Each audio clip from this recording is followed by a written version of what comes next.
While working as a flight attendant, I announced to the cabin, "Our is incapacitated. If anyone here has flight experience, please identify yourself immediately." Panicked whispers started immediately, faces going pale, children crying. Suddenly, a passenger from row 12 stood up and put his hand up. His knees were trembling. He looked no more than 10 years old. I rushed over to him immediately. "Sweetheart, you're very brave for this, but we need an adult. He can do this." His mom interrupted me. My head snapped to her. "What? How? Billy's autistic. Flying is his hyperfixation. He has over 2,000 hours logged on realistic flight simulators." The passenger in front of them stood up. "Hell no, I'm not trusting a kid with my life." Billy's dad shot back. "Does anyone else here know how to fly a plane?" Silence. No hands went up. "Then sit down and let my son save your life." I looked around. This was insane. I felt like I was in a Simpsons episode. Then realizing I had no other option, I made my decision. "Come with me, Billy." I took him by the hand and walked him up the aisle. Passengers were staring, murmuring. Some were crying. We reached the cockpit together. Both pilots were slumped over the controls, mouthwash masking the undertone of alcohol on their breaths. I looked at Billy. His eyes were wide, scared. "Can you really do this?" His voice was shaking. I can try." I helped Billy into the pilot seat. His legs barely reached the pedals. He put on the headset with trembling hands.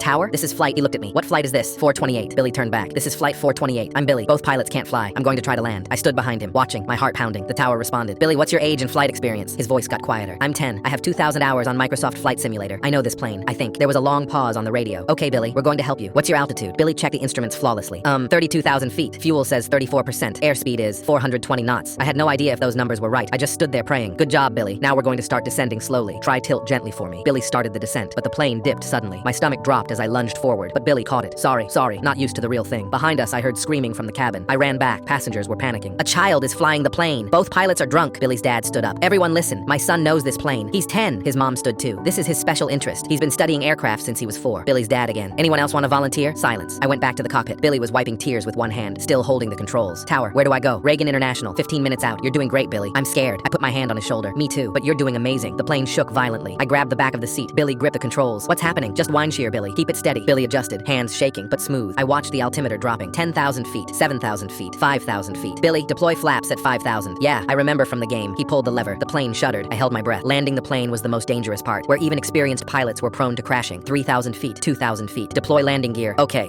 Mechanical sound. Wheels extending. I looked out the window. I could see the runway. We were really doing this. "Gear down and locked. You're lined up perfectly. See the runway?" Billy's voice was tiny. "I see it. It looks so much closer than in the game." 1,000 feet. I braced myself against the seat. 500 feet. Billy whispering, "Come on," just like a simulator. He pulled back. I closed my eyes. The wheels hit hard. The plane bounced. Billy yelped, "No, no, no!" I opened my eyes. He was fighting the controls. The wheels hit again, stayed down. We were rolling fast. "Billy, brakes!" He was already doing it. Thrust reversers deployed. The plane was slowing, but we were still moving so fast. The runway was disappearing. "Please stop, Billy whispered. I was gripping the back of his seat so hard my hands hurt. 4,000 feet left. 3,000. We kept slowing. 2,000 feet. 1,000 feet. The plane stopped. Complete stop. "Flight 428, you are safely on the ground." Billy sat back, took off the headset. He started crying. I did it. I actually did it. I pulled him out of the seat, hugged him tight. His parents burst in, all of us crying. I let them have him, walked back to the cabin. Every passenger stood up. The applause was deafening. Billy walked out, tears on his face.